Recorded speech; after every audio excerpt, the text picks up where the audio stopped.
este tema, né, sobre este texto que fizemos a leitura. Claro que o texto não se reduz apenas ao verso 30 até o 38, mas tem um contexto maior antes, né, um contexto de que logo após Acabe assumir o trono de Israel, Acabe casa com Jezabel.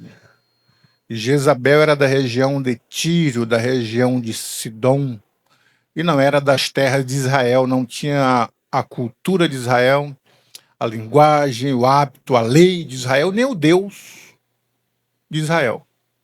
Servia a outros deuses, em especial um dos mais conhecidos, Baal. Então, quando Acabe casou com Jezabel, Jezabel veio para Israel e aconteceu o sincretismo religioso. O que é isso, sincretismo religioso? A mistura de deuses. O povo ora queria adorar a Deus, Jeová, outrora a Baal, aos Baalins. Por isso que nós vamos começar essa palavra, eu só estou contextualizando, nós vamos começar no verso 21. Foi por isso que Elias chegou e disse: até quando vocês vão cochear entre dois caminhos? Porque outrora ele servia Baal, outrora ouvia Deus de Israel. E Deus, ele não é Deus para ser dividido. A Bíblia diz que o homem deve servir a Deus na sua totalidade, não é? Entregar a Deus corpo, alma e espírito, o culto racional. E com isso, como eles viviam na época da lei mosaica, Deus tinha feito o concerto com o povo de Israel que enquanto eles fossem fiéis ao Senhor, a bênção estaria. Que bênção? A bênção da tranquilidade da terra, ninguém ia importunar, tomar a terra. A bênção da chuva, choveria na terra, teria a semente, o animal, a carne, a tranquilidade, a bênção, a paz, a saúde. Está na lei, Deuteronômio 28. Mas a segunda parte de Deuteronômio 28 diz: se eles se servissem a outros deuses, desobedecessem às leis, fossem a outros com a infidelidade, eles seriam expulsos da terra, não teria chuva, não teria o alimento, a escassez, a fome, a peste. A senhoreava de Israel. E foi o que aconteceu. Quando Jezabel introduziu esses deuses, a maldição veio. E a primeira coisa foi que Deus cerrou as nuvens através da palavra de Elias. Alguém diz aqui que Elias pediu a palavra, determinou, mas o texto de Tiago diz que Elias orou ao Senhor e pedindo, e Deus atendeu, e durante 3 anos e 6 meses não choveu. Numa terra do Oriente, que Israel, o maior rio é o tamanho do rio Cospó, não tem muitas águas igual ao Brasil. O Brasil tem muitas águas, o rio Cuiabá, o rio Xingu, né? O rio Amazonas, o rio Tapajós, e assim vai, muita água. Mas em Israel, o maior rio é o Jordão, para abastecer com a água, o alimento, as plantações, os animais. E parou a chuva, as fontes secam e secou-se. O texto diz que não havia nem orvalho. Sabe o que é orvalho? Mesmo que não chova durante a noite, mas de dia as plantas amanhecem regradas, aquele sereninho, não havia nem isso. Então, houve uma escassez, houve a fome, houve a morte de animais. Então, quando Elias saiu, fugindo de Acabe queria matá-lo, e ao cabo de 3 anos e 6 meses, Elias aparece, conversa com Obadias, e quando Obadias aparece, ele diz: chama o rei aqui que eu quero conversar com o rei. Quando Obadias trouxe o rei Acabe disse: és tu o perturbador de Israel? Ele disse: eu não, mas tu, a tua família e a família de teu pai são os perturbadores de Israel. E Elias disse a Acabe: convoca todo Israel que suba o monte Carmelo. E quando o povo ficou sabendo que Elias estava na praça e que Elias era o causador da chuva, que não chovesse, então o povo veio querendo ver Elias. E aí aparece a primeira coisa que eu coloco no slide, que vocês vão acompanhar aqui. Ó. No versículo 21, Elias disse assim, ó: então Elias se chegou a todo o povo e disse, olha só, até quando cocheareis entre dois pensamentos. Até quanto? Se o Senhor é Deus, segui-o.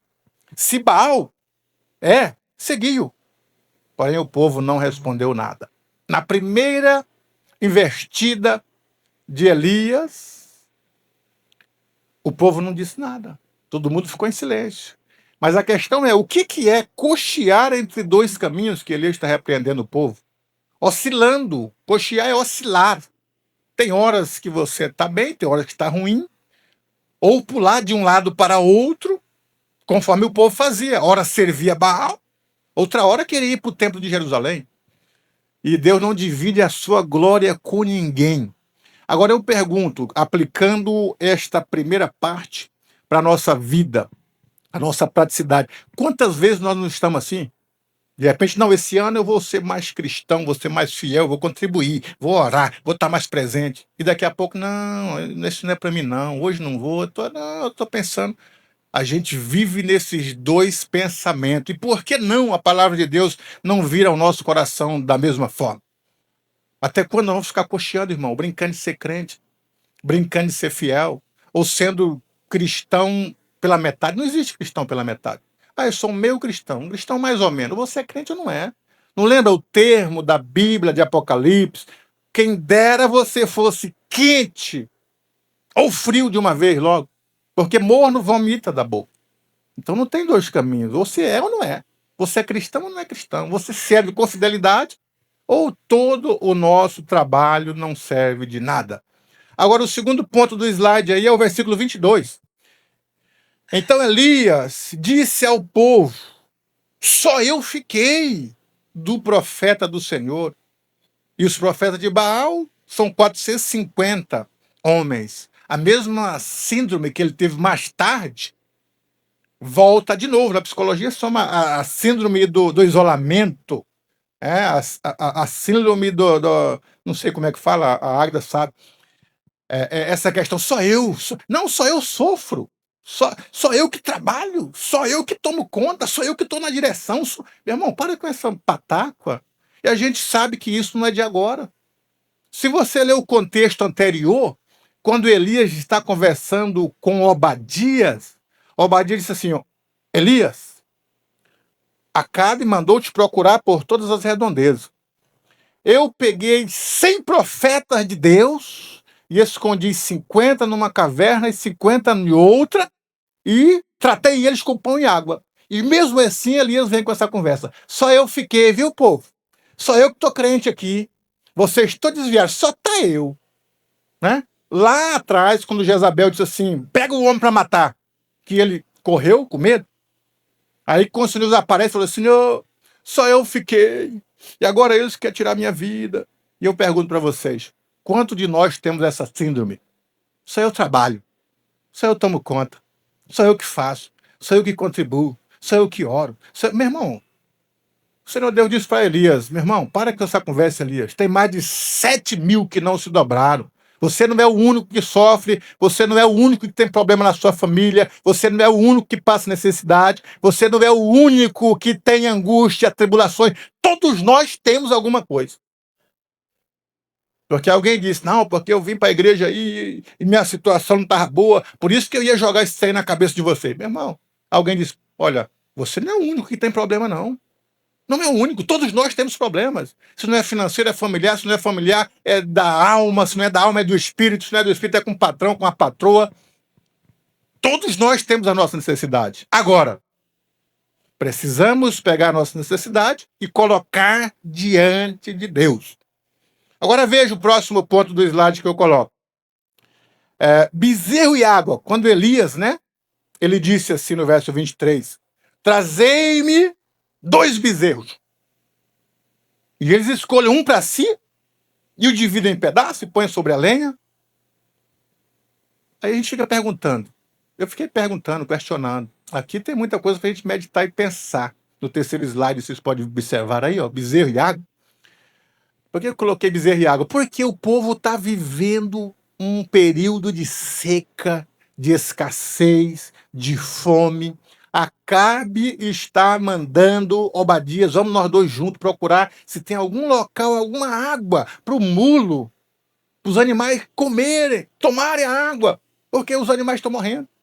E agora onde que Elias arruma bezerro gordo para colocar no holocausto? Né? Onde que foi que ele arrumou esses bezerros? 2 bezerros gordos aqui, porque no holocausto, o texto de Levítico diz que o animal não poderia ser raquítico, não poderia ter mancha, ter espinho, quebradura, tinha que ser o melhor. Porque para Deus é o melhor. E ele consegue 2 bezerros. E um ele escolheu para oferecer ao Senhor. Se é o povo que está passando necessidade, fome, com vontade de comer um churrasco, meu irmão, eles comiam aquele bezerro. Não é? Outro detalhe que eu coloco a água aí. Se o povo estava com falta de água, estava escasso a água, por que é que Elias joga água no meio do holocausto? Ele está desperdiçando água. É assim que a gente pensa, nós pensamos assim, né? Mas nós vamos entender que não é assim. Agora, próximo ao Mediterrâneo havia um pouco de umidade, né? Era o Monte Carmelo fica próximo ao mar Mediterrâneo, ao Mar Grande. E próximo ao mar sempre havia uma umidade de algumas gramas, com o que fazia que os animais, uns poucos animais, se sobrevivessem comendo daquele pasto. E o povo não tinha água em abundância para lavar roupa, lavar casa para os animais e para as plantações, mas pelo menos para tomar água. Alguns poços existiam sim. O que fez com que a água ficasse caríssima. Porque quando diminui a oferta, os valores aumentam. Se há uma oferta maior, há uma concorrência, os preços caem. Mas como houve escassez, a água se tornou prioridade, se tornou vida. A água era uma condição de vida ou morte. Ou você tinha água ou morria. Porque sem água ninguém consegue ficar. Então, a água era a preciosidade. Vai ouvindo aí. Eu coloco aí no segundo ponto aí o quarto slide, o versículo 25. É que Baal, por que Elias disse assim: vocês vão pegar esse animal, colocar sobre o altar, mas não pode meter fogo. Por que ele disse isso? O desafio foi exatamente esse. Por quê? Porque Baal era conhecido como o deus do terremoto, o deus do fogo. E aqueles infelizes enganavam o povo de Israel dizendo que Baal descia e queimava. Eles faziam um foguinho aqui, o povo estava na frente deles, e quando eles invocavam Baal, os pés aqui dançando estavam mandando fogo. O fogo pegava, todo mundo, eu quero adorar Baal. Ele disse, não, ninguém vai meter fogo aqui não. E não deixou aqueles indivíduos acenderem nenhuma labareda. Vocês têm que clamar e Baal tem que jogar o fogo aí. Com isso, o texto diz assim, que Elias prova a inabilidade de Baal, Elias prova a paralisia de Baal, a mudez de Baal, porque o texto que nós fizemos a leitura diz que não houve voz, não houve resposta e nem atenção. Vou chegar lá. Porque Baal não responde, Baal não dá atenção e Baal não entra em ação nenhuma, não tem resposta. Mas a Bíblia diz que a voz de Deus, como o salmista diz, a voz de Deus faz parir as cabras no deserto. Deus tem voz, Baal não tinha voz. Né? Então, a Baal foi desmascarado diante do povo, o povo que era enganado, o povo que estava sendo enganado por esses profetas. Meu irmão, esses profetas eram pagos, Jezabel dava mel, dava leite, pagavam esses indivíduos, 400 profetas de Baal, 450 profetas de Azerá, era 850 profetas para profetizar, para enganar, para mentir para o povo. E Elias chega e quebra todos. Não existe nada disso. Tem que responder com fogo. E não pode pôr fogo nenhum. Pode clamar. E o povo começará a clamar, Baal, Baal, manda fogo, nada. E começou a ir para meio-dia, diz o texto, e Elias começou a caçoar daqueles profetas, dizendo assim, olha, vocês devem clamar mais alto, porque talvez ele esteja falando com alguém e não está ouvindo. Aí o povo gritava, Baal, 850 homens gritando é coisa feia demais, né? E Elias dizia assim, olha, talvez ele esteja fazendo alguma coisa, então grito mais alto. E eles iam berrando. E Elias dizia, olha, talvez ele está numa viagem, abre a boca. E eles abriam a boca. E ele disse assim por último, talvez ele está dormindo. grite mais alto, porque ele pode acordar com os gritos. E 850 infeliz gritando no meio do sol, meio-dia, e Elias caçoando. E como não começou a responder nada, começaram a se cortar com lanças para derramar sangue. Baal, responde, Baal. Agora, irmãos, o próximo slide aí eu coloco assim: o povo precisava de chuva, não era? Para que chovesse, os animais, a grama, a relva, nascesse ali, os produtos que ele escolhia, o vinho, a azeitona, precisava nascer. E Elias sobe ao monte para prover o quê? A chuva, né? Elias sobe ao monte para prover a chuva. Do que o povo necessitava? Hã? De água, de chuva. Elias subiu ao monte para prover a chuva. Agora veja o próximo slide aí. As nossas necessidades, eu pergunto para os irmãos, o que nós necessitamos? O Senhor Deus, o Senhor Jesus, ele provê, ele supre ou não? Sim ou não? Sim, ele supre. A gente vê na multidão que andava com Jesus, Jesus curava, Jesus multiplicava, Jesus abençoava. E a bênção, presta atenção no que eu vou dizer, a bênção, o milagre, a provisão, na época de Jesus, era para todos. Lembra da mulher cananeia, que nem era cristã, e pediu um milagre, Jesus fez o milagre? Lembra da filha de Jairo? O milagre. E assim Deus vai fazendo um milagre na vida daqueles que eram ímpios e daqueles que eram justos. Observe em São João 6, Jesus multiplicou os pães e os peixes para quase 20 mil pessoas. Só homem, mais de 5 mil, foram as mulheres, as crianças, adolescentes, que comiam demais. Comeram muito pão, muito peixe. No outro dia, teve multiplicação, sim ou não? Não. Aí Jesus perguntaram. Eles falaram para Jesus, mestre, quando chegava aqui, porque nós estávamos te buscando. Jesus falou, vocês me buscavam não porque crestes em mim, mas porque comeste do pão e saciaram. Vocês acham que eles se dobraram? Não, então nós vamos aceitar, nós vamos te adorar. Ou pegaram o barquinho e saíram para todos? Saíram, ficou só Jesus e discípulos. E mesmo assim Jesus multiplicou pães e peixes para todo mundo. Presta atenção. A cura, os milagres, as operações, os sinais, a bênção de Deus. O texto de Provérbios diz que Deus manda a chuva para o justo quanto para o injusto. O sol nasce sobre todo, tanto para o justo quanto para o injusto. Está para todos. Agora tem um detalhe. O próximo slide diz que na ceia estava só Jesus e os discípulos. Porque comunhão não é para ímpio e para justo. Comunhão só é para o justo. Só é para os fiéis. O milagre pode atingir todo mundo. Pode chegar alguém de fora, meu irmão. Eu quero um milagre. A gente orar e receber o milagre. Quer aceitar Jesus? Não. Ok, o milagre é teu. Jesus opera o milagre. Agora, sentar na mesa com a comunhão com Jesus Cristo, só para quem é discípulo de Jesus, só para quem segue Jesus, só para quem aceitou a Jesus Cristo. No dia da Páscoa não estava a multidão. Na mesa com Jesus só estava os discípulos de Jesus. Comunhão não é para todos. Agora, o milagre pode ser para todos. A bênção, Jesus operou todos. Jesus não tinha sossego, irmão. Ele ia para o monte orar, daqui a pouco a multidão estava com ele. Ele entrava na casa de alguém, daqui a pouco os indivíduos destelhavam, operava, vai parando milagre, vai. Chegou na casa de lá, daqui a pouco estavam os infelizes, tudo lá, perturbando Jesus. Querendo milagre, querendo pão, querendo comida, vai multiplicando. Agora, aceitar Jesus, comungar com ele, ter comunhão com ele, aí é para poucos. Aí nós precisamos aprender isso. Tá, mas vamos voltar para o texto. Tem mais um detalhe aqui, Mateus 6,33, o próximo slide. O Senhor Jesus Cristo diz assim, ó, buscai primeiro o reino de Deus e a sua justiça, e as demais coisas vos serão acrescentadas. O que o texto quer dizer aí? Quer dizer que existe na nossa vida duas coisas.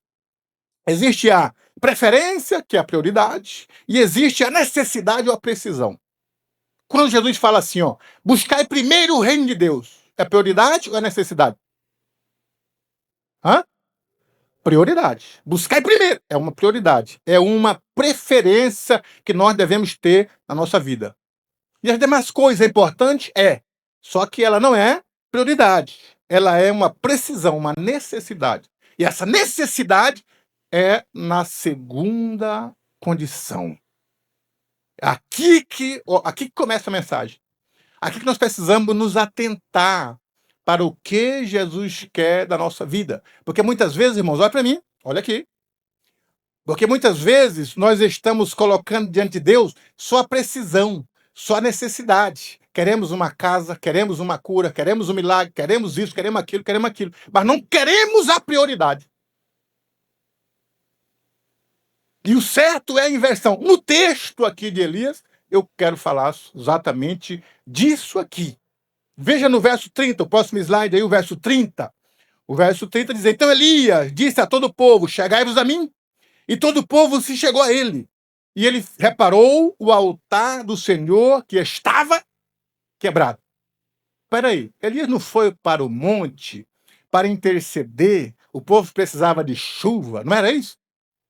Era? Só que a chuva era uma prioridade ou uma necessidade? Uma necessidade. E no caso, o que era prioridade? Reparar o altar.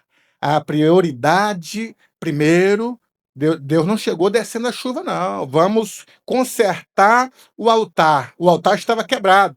Então vejam só, por que Elias foi consertar o altar? Porque a prioridade do povo não era chuva, a prioridade do povo era Deus. Era a adoração, era o louvor. Eles tinham se distanciado de Deus, tinham fechado o templo de Deus, se voltava a Baal e agora queria o milagre da chuva, o milagre da produção, o milagre da plantação, o milagre do animal que vinha tudo através da chuva.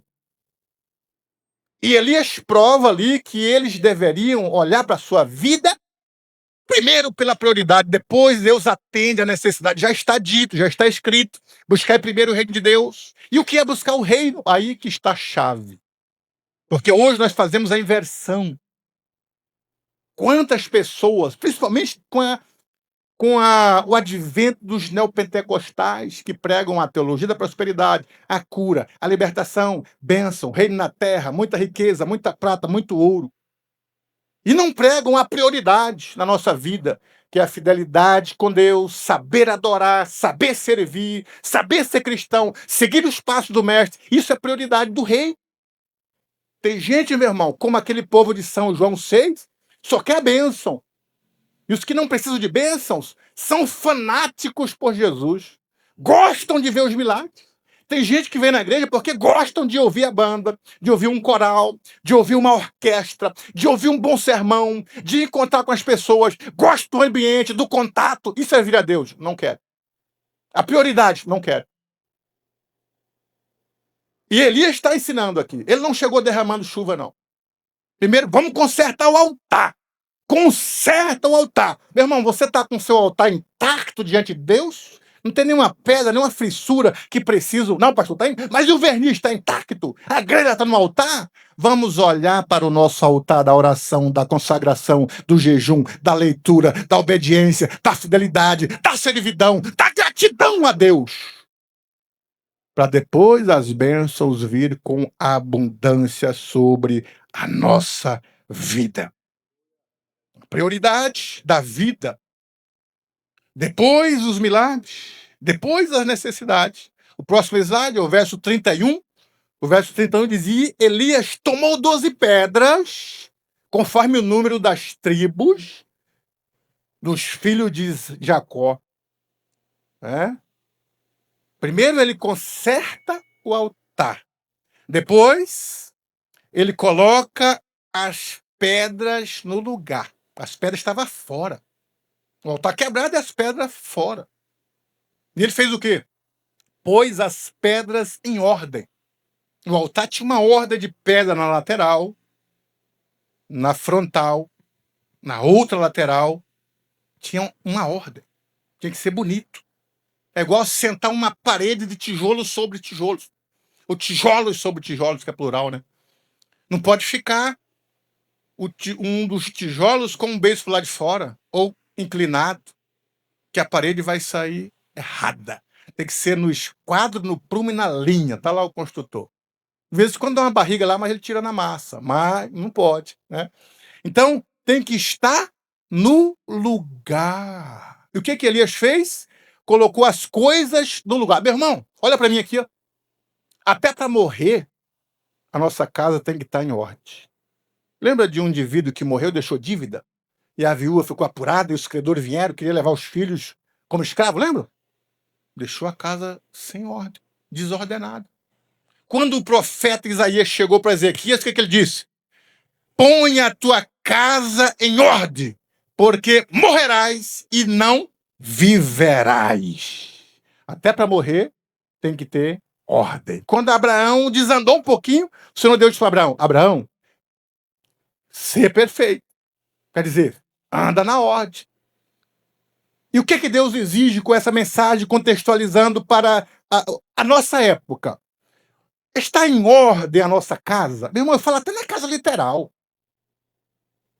Tudo bem que às vezes nós trabalhamos, não arrumamos a casa essa semana, talvez no final de semana, talvez no feriado, porque todo mundo trabalha hoje. Mas viver numa casa que é só um muquiço também não dá, meu irmão. Não é? Viver numa casa toda desordenada, maçaneta, banheiro, tudo arrebentado, vazando água para tudo quanto é lado. Meu irmão, não dá. Tem que pôr a casa em ordem. Não, mas é pobre, mas é varridinho. É pobre, mas as panelas areadinhas. Eu fui em casa de barro de irmãos, que dava gosto das panelarias brilhando ali, tudo bonitinho. Não é? Agora, e a nossa casa, a nossa família está em ordem? Um ponto que nós precisamos falar e que a Bíblia fala, olha para mim.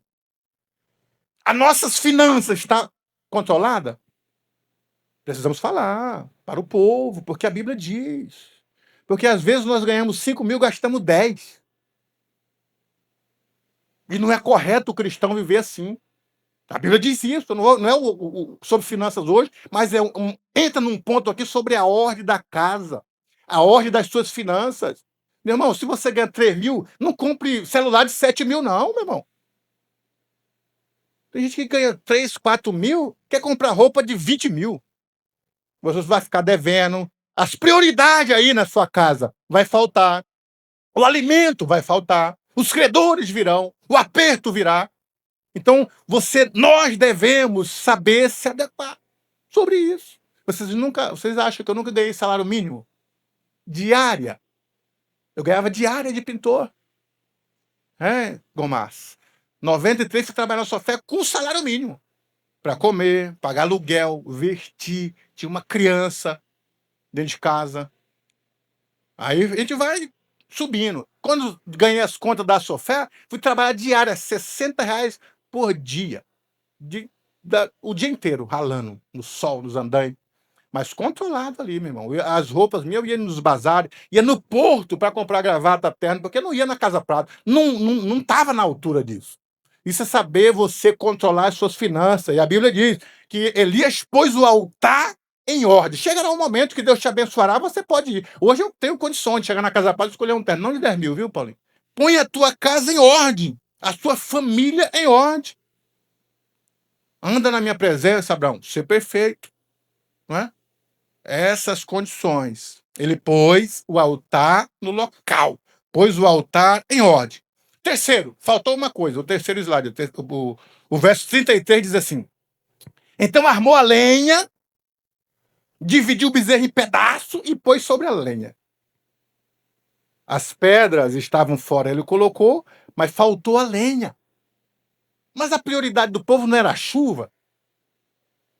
Por que Elias não chegou lá e já chove? Já? Não, meu irmão, vamos reparar o altar. E a chuva, o povo está querendo... Não. Vamos a consertar, colocar as pedras. Agora pode chover? Não. Falta lenha. Isso é a prioridade. A chuva é necessidade. Coloca lenha. O que significa lenha? Nós é quem colocamos a lenha. Não é Deus. Não foi Elias que colocou a lenha? Sim ou não? E o fogo, quem colocou foi Elias? Fogo, Jeová. Quem põe a lenha Eu e você. Fogo é com Deus. Sabe o que significa lenha? Não é que você vai cortar lenha, eu estou falando aqui linguagem simbólica, mas é o que produz o efeito para o fogo. A lenha é o que produz efeito para o fogo. Se a Bíblia fala que nós somos batizados com fogo, que Deus é um fogo consumidor, que nós nascemos do fogo, está falando do fogo do Espírito, de arder o coração, de aquecer o Espírito, a nossa vida espiritual. Você tem que ter lenha para ter uma vida espiritual, é isso que o texto está dizendo.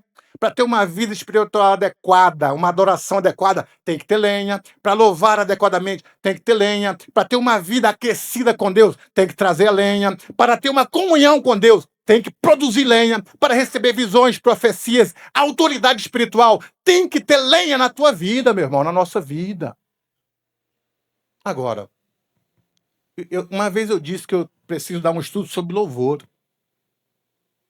As congregações,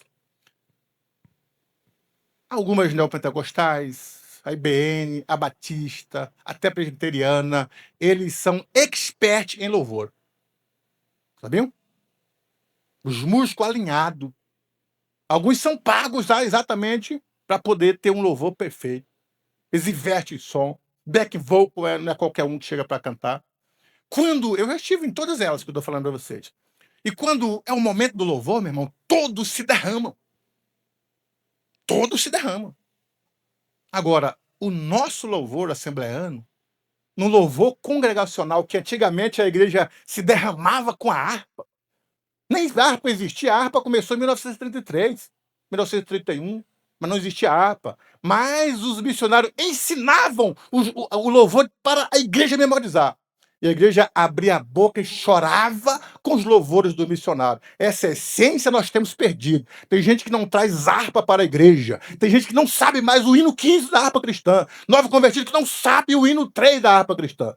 Um louvor que precisa trazer a lenha para nós adorarmos. Na hora da adoração, gente masca chiclete. Na hora da adoração, gente fofoca do lado. Na hora da adoração, gente no Face, meu irmão. Que lenha miserável, molhada, verde é essa que nós trazemos diante de Deus?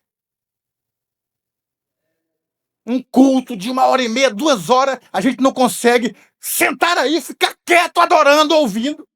Tem que levantar uma vez, 2 vezes, 3 vezes, banheiro. Não sei o que a gente gosta tanto de banheiro. Eu acho que é do cheiro. Só pode, meu irmão. Porque não tem nada de importante lá. Então, a gente não presta uma lenha legal. Quando Abraão foi oferecer o sacrifício, ele levou a lenha, sim ou não? A lenha está aqui, Isaac até observou. Então, a lenha para a gente. Sabe o salmista, irmãos? O Salmo 100, depois você lê o Salmo 100. Celebrai com júbilo. Sabe o que é júbilo? Porque o louvor com júbilo é abrir a boca para louvar, para adorar. Celebrai com júbilo ao Senhor. Servir ao Senhor com alegria. Apresentai-vos, vocês estão apresentando aqui. Apresentai-vos a Ele com cântico. Tem que cantar, meu irmão. Tem que louvar.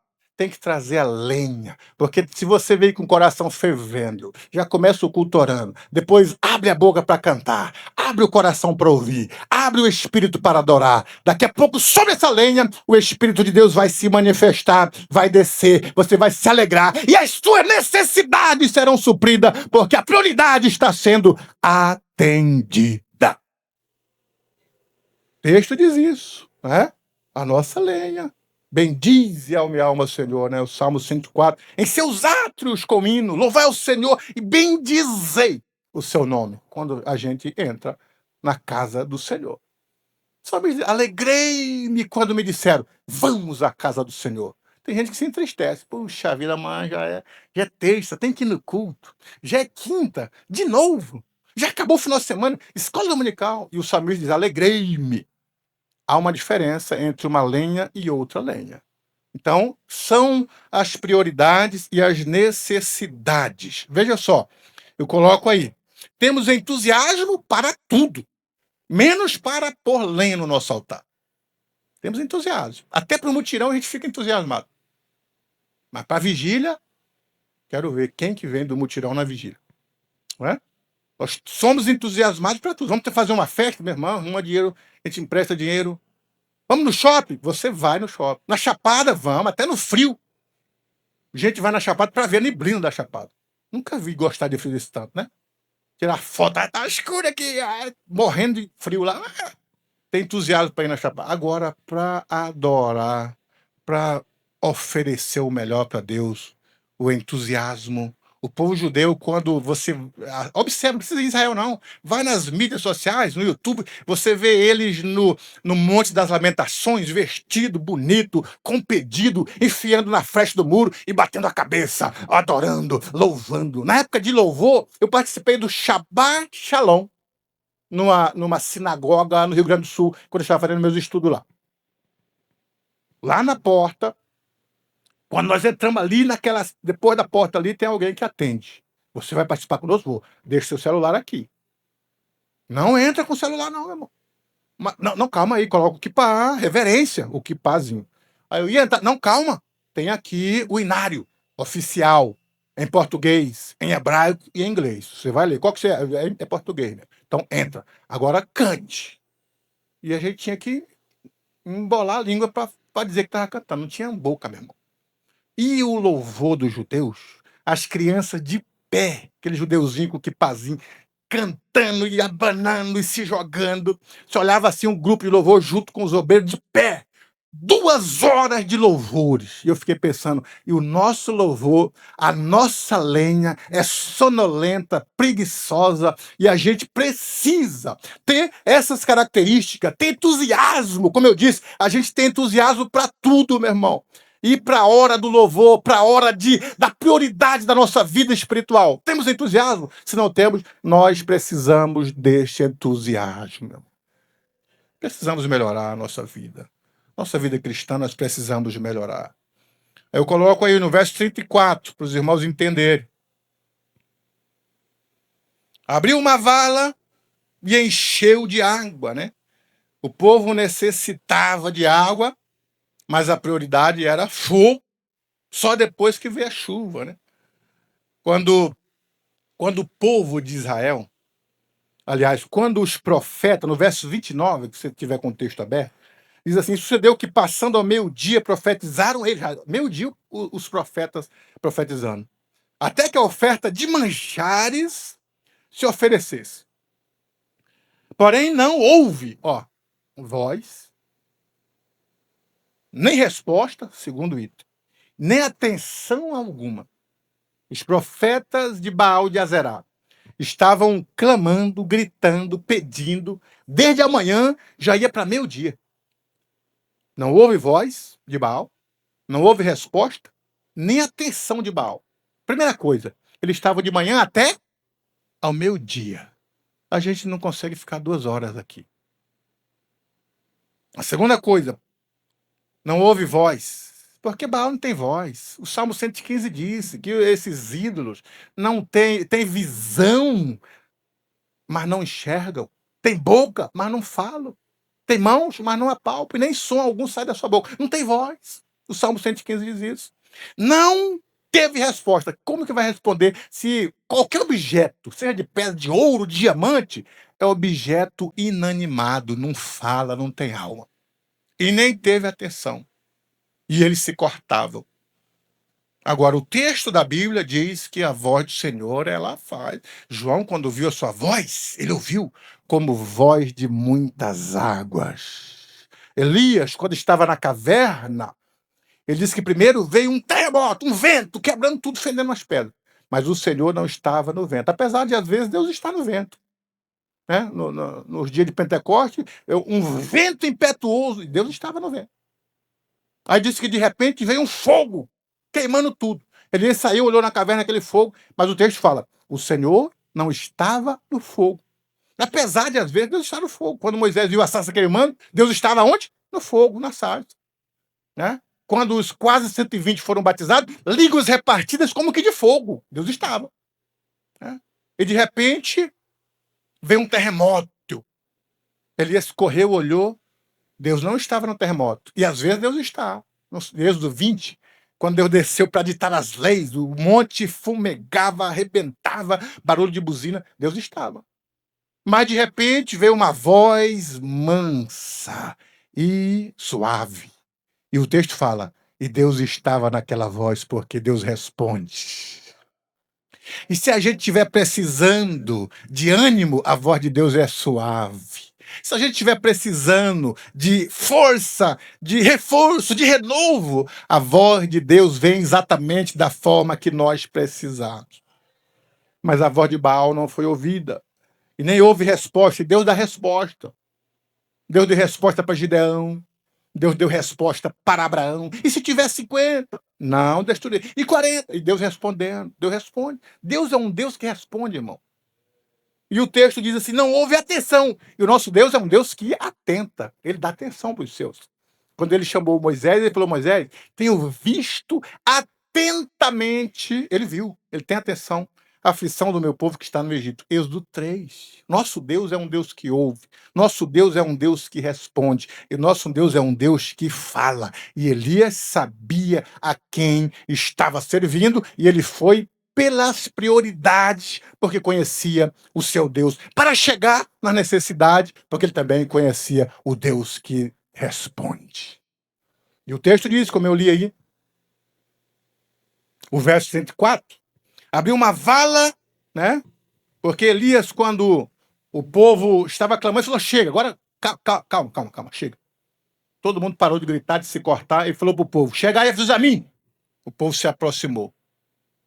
Aí ele reparou o altar, aí ele organizou as pedras, aí ele colocou a lenha, aí ele colocou o animal. E eu fico pensando assim: olha, presta atenção aqui, ó. Para matar uma galinha dá um trabalho. Eu tenho um vídeo, não sei se ainda tem um vídeo de matando uma galinha, e eu cortei o pescoço dela e apartou.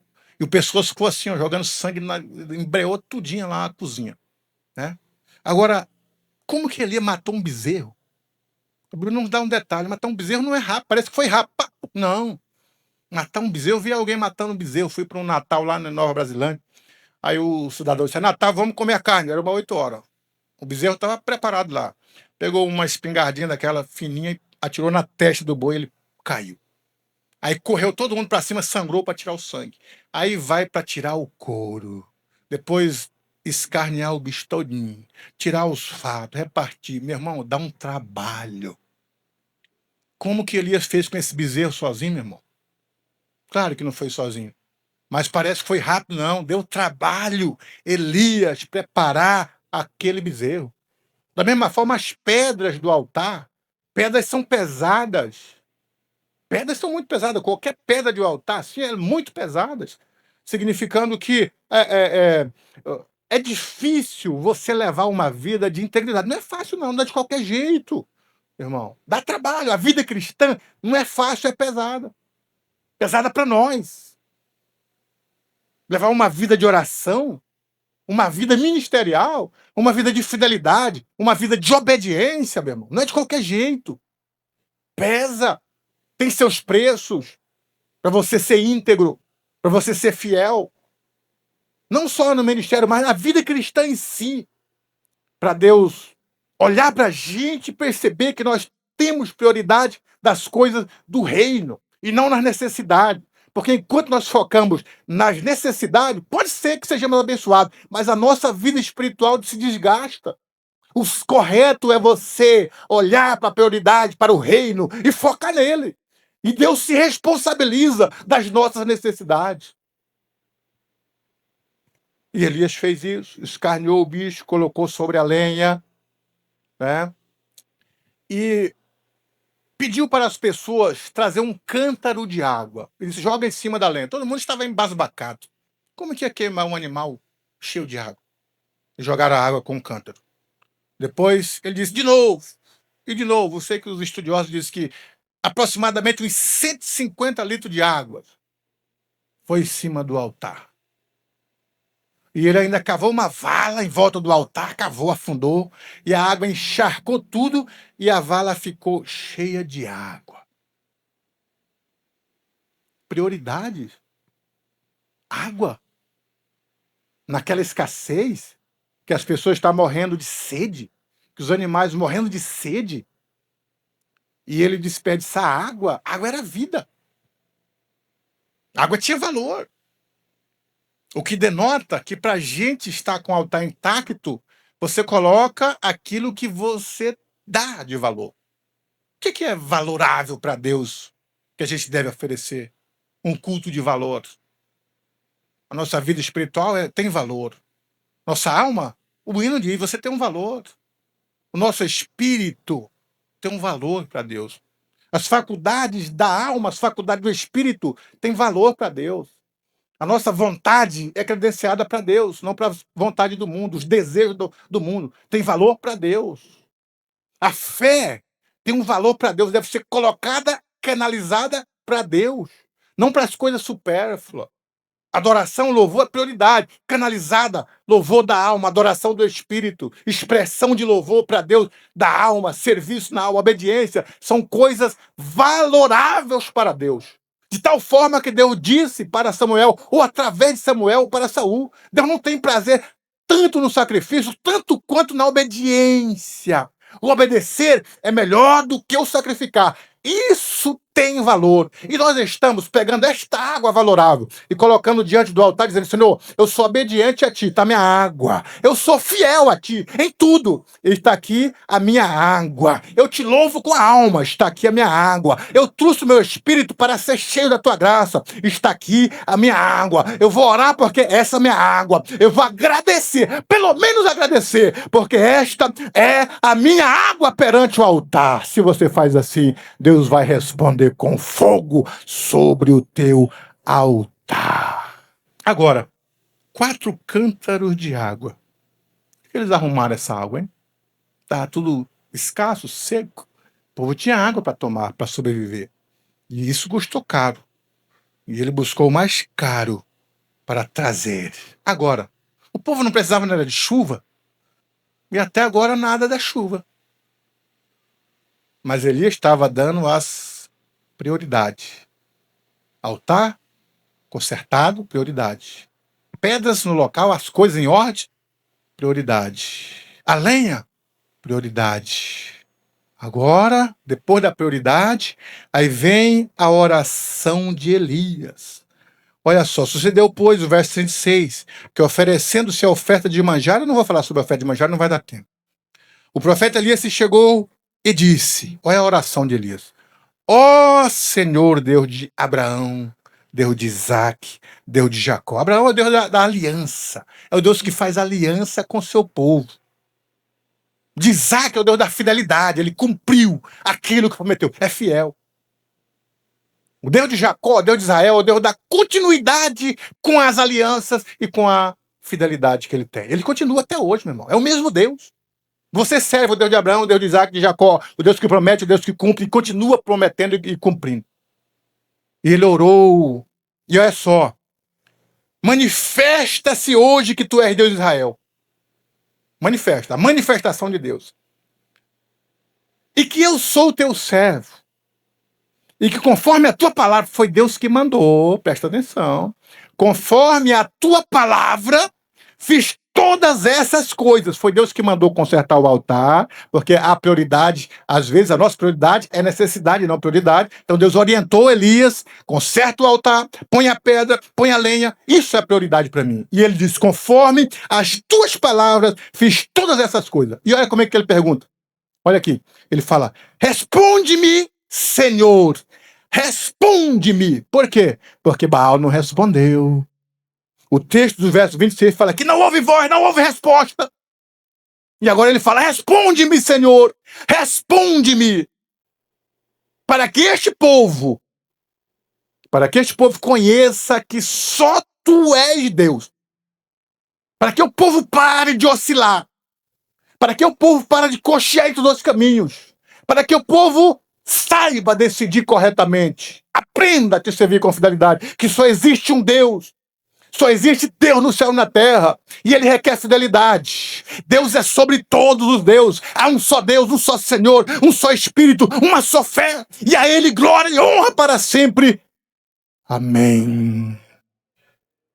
Responde-me, Senhor. Responde-me. Para que este povo conheça que tu, Senhor, és Deus e que tu fizeste tornar o seu coração para trás. Aí eu vi a resposta. Olha a resposta. Então caiu o fogo do Senhor e consumiu o holocausto, e a lenha, e as pedras, e o pó, e ainda foi lá e lambeu a água que estava na vala. Deus respondeu com fogo.